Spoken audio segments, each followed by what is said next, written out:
मंगल भवन अमंगल हारी, द्रवहु सुदशरथ अजिर बिहारी।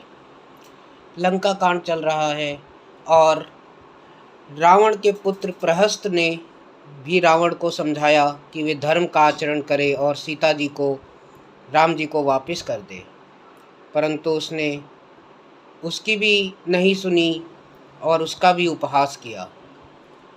अब वह अपने नित्य भवन में गया है और वहाँ जहाँ अप्सरा सारी नित्य कर रही हैं। तो आइए आगे का प्रसंग सुनते हैं। सुना शीर सत सरिस सो संतत करई विलास, परम प्रबल रिपु शीस पर तदपि सोच न त्रास, सियावर राम जय जय राम। मेरे प्रभु राम जय श्री राम। वह निरंतर सैकड़ों इंद्रों के समान भोग विलास करता रहता है। यद्यपि श्री राम जी सरीखा अत्यंत प्रबल शत्रु सिर पर है, फिर भी उसको ना तो चिंता है और ना ही डर है। यहाँ सुबेल शैल रघुबीरा, उतरे सैन सहित अति भीरा।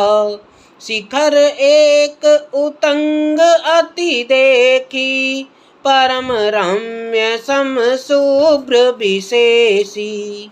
यहाँ रघुवीर जी सुबेल पर्वत पर सेना की बड़ी भीड़ के साथ उतरे।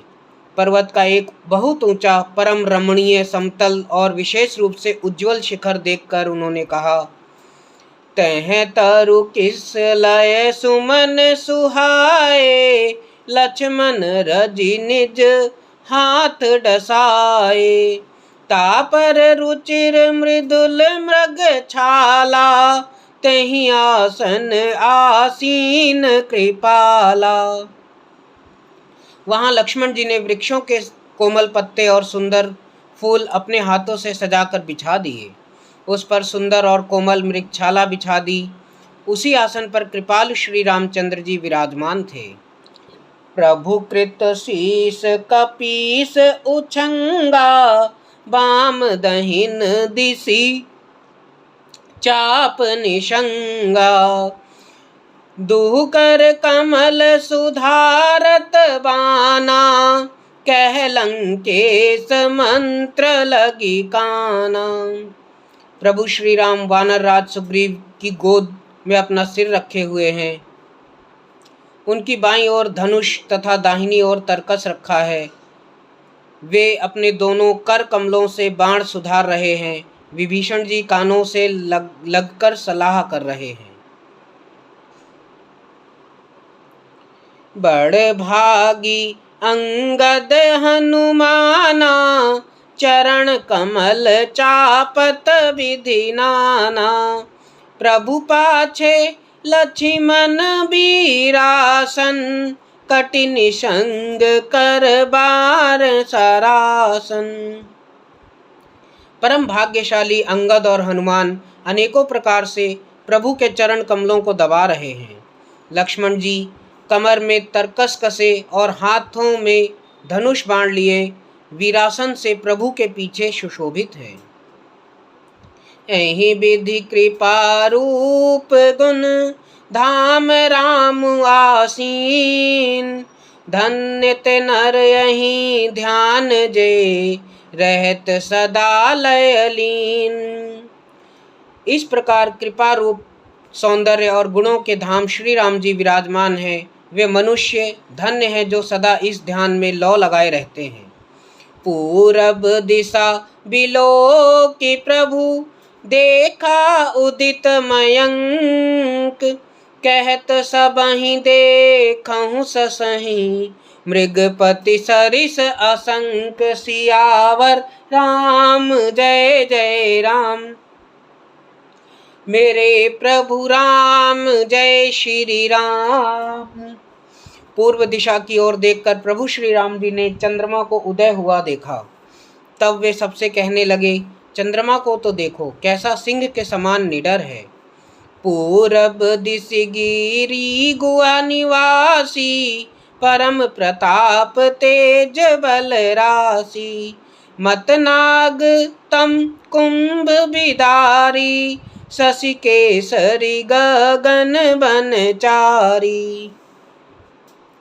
पूर्व दिशा रूपी पर्वत की गुफा में रहने वाला अत्यंत प्रताप तेज और बल की राशि यह चंद्रमा रूपी सिंह अंधकार रूपी मत वाले हाथी को मस्तक को विदीर्ण करके आकाश रूपी वन में निर्भय विचर रहा है।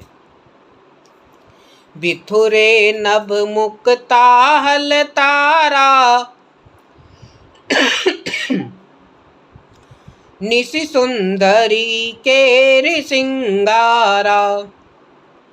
कह प्रभु शशि महु में चकताई, कहूँ काहा निज निज मति भाई। आकाश में बिखरे हुए तारे मोतियों के समान हैं, जो रात्रि रूपी सुंदर स्त्री के श्रृंगार हैं। प्रभु ने कहा, भाइयों, चंद्रमा में जो कालापन है वह क्या है? अपनी अपनी बुद्धि के अनुसार कहो। कह सुग्रीव सुनहु रघुराई, शशि महु प्रगट भूमि के झाई। मारहु राहु ससहि कह कोई, उर मह परी श्यामता सोई। सुग्रीव ने कहा, हे रघुनाथ जी, सुनिए, चंद्रमा में पृथ्वी की छाया दिखाई दे रही है।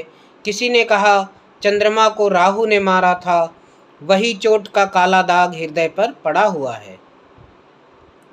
को कहे जब विधि रति मुख कीन्हा, सार भाग शशि कर हरि लीन्हा। छिद्र सो प्रगट इंदु उर माही, तहि मग देखय नभ परिछाही। कोई कहता है, जब ब्रह्मा ने कामदेव की स्त्री रति का मुख बनाया, तब उसने चंद्रमा का सार भाग निकाल लिया, जिससे रति का मुख तो परम सुंदर बन गया, परंतु चंद्रमा के हृदय में छेद हो गया। वही छेद चंद्रमा के हृदय में वर्तमान है, जिसकी राह से आकाश की काली छाया उसमें दिखाई पड़ती है। प्रभु कह गरल बंधु शशि केरा, अति प्रिय निज उर दीन बसेरा। विष संयुत कर निकर पसारी, जारत बिरहवंत नर नारी। प्रभु श्री राम जी ने कहा, विष चंद्रमा का बहुत प्यारा भाई है। इसी से उसने विष को अपने हृदय में स्थान दे रखा है। विष युक्त अपने किरण समूह को फैलाकर वह वियोगी नर नारियों को जलाता रहता है। कह हनुमंत सुनहु प्रभु, शशि तुम्हार प्रिय दास। तव मूरति विधुर बसति, सोई श्यामता भास। सियावर राम जय जय राम, मेरे प्रभु राम जय श्री राम। हनुमान जी ने कहा, हे प्रभु सुनिए, चंद्रमा आपका प्रिय दास है। आपकी सुंदर श्याम मूर्ति चंद्रमा के हृदय में बसती है, वही श्यामता की झलक चंद्रमा में है। पवन तनय के बचन सुनी, बिह से राम सुजान। दक्षिण दिश अवलोकि प्रभु, बोले कृपा निधान। सियावर राम जय जय राम, मेरे प्रभु राम जय श्री राम। पवन पुत्र हनुमान जी के वचन सुनकर सुजान श्री राम जी हंसे। फिर दक्षिण की ओर देखकर कृपा निधान प्रभु बोले, देखो विभीषण दक्षिण आशा। घन घमंड दामिनी बिलासा। मधुर मधुर गरजई घन घोरा, होई वृष्टि जन उपल कठोरा। हे विभीषण, दक्षिण दिशा की ओर देखो, बादल कैसा घुमड़ रहा है और बिजली चमक रही है। भयानक बादल मीठे मीठे स्वर से गरज रहा है, कहीं कठोर ओलों की वर्षा ना हो। कहत विभीषण सुनहु कृपाला, होय न तड़ित ना बारिद माला। लंका शिखर ऊपर आगारा, तह 10 कंदर देख अखारा। विभीषण बोले, हे कृपालु सुनिए, यह ना तो बिजली है ना बादलों की घटा। लंका की चोटी पर एक महल है। 10 ग्रीव रावण वहां नाच गान का अखाड़ा देख रहा है। छत्र मेघडंबर सिरधारी, सोई जनु जलधि घटा अतिकारी। मंदोदरी श्रवण ताटंका, सोई प्रभु जनु दामिनी दमंका। रावण ने सिर पर मेघडंबर, बादलों के डंबर जैसा विशाल और काला छत्र धारण कर रखा है। वही मानो बादलों की अत्यंत काली घटा है। मंदोदरी के कानों में जो कर्णफूल हिल रहे हैं, हे प्रभु, वही मानो बिजली चमक रही है। बाजहि ताल मृदंग अनूपा, सोई रव मधुर सुनहु सुर भूपा। प्रभु मुस्कान समुझे अभिमाना, चाप चढ़ाई बान संदाना। हे देवताओं के सम्राट सुनिए, अनुपम ताल और मृदंग बज रहे हैं, वही मधुर गर्जन ध्वनि है। रावण का अभिमान समझकर प्रभु मुस्काए। उन्होंने धनुष बाण चढ़ाकर उस बाण का संधान किया। मंगल भवन अमंगल हारी, द्रवहु सुदशरथ अजिर बिहारी।